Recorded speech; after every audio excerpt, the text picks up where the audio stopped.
Praise the Lord. அவர் நாமம் சமாதான பிரபு. பிலிப்பியர் 4ஆம் அதிகாரத்தில் நீங்கள் ஒன்றுக்கும் கவலைப்படாமல் எல்லாவற்றையும் குறித்து உங்கள் விண்ணப்பங்களை ஸ்தோத்திரத்தோடு கூடிய ஜெபத்தினாலும் வேண்டுதலினாலும் தேவனுக்கு தெரியப்படுத்துங்கள்.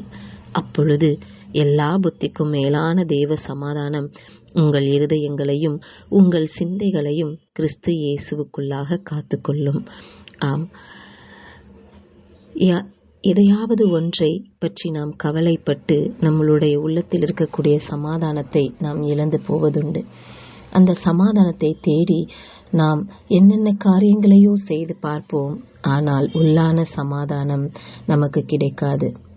ஆம், சமாதானத்தை தரவல்ல ஒருவர் இருக்கிறார். அவர்தான் இயேசு கிறிஸ்து. அவரை நோக்கி ஒரு நிமிடம் கண்களை மூடி அவருடைய நாமத்தை சொல்லி ஜெபிக்கும் போது, நம்மளுடைய கவலைகளையெல்லாம் அவரிடத்தில் சொல்லும்போது தேவ சமாதானம் நம்முடைய இருதயத்தை ஆட்கொள்ளும். ஆம், எத்தனையோ பேர் நமக்கு ஆறுதல் சொல்லி இருந்தாலும் கிடைக்காத சமாதானம் இயேசு கிறிஸ்துவின் நாமத்தை சொல்லி கூப்பிடும்போது, நம்மளுடைய கவலைகளை அவரிடத்தில் சொல்லும்போது தேவ சமாதானம் நம்முடைய இருதயத்தை நிரப்பும்.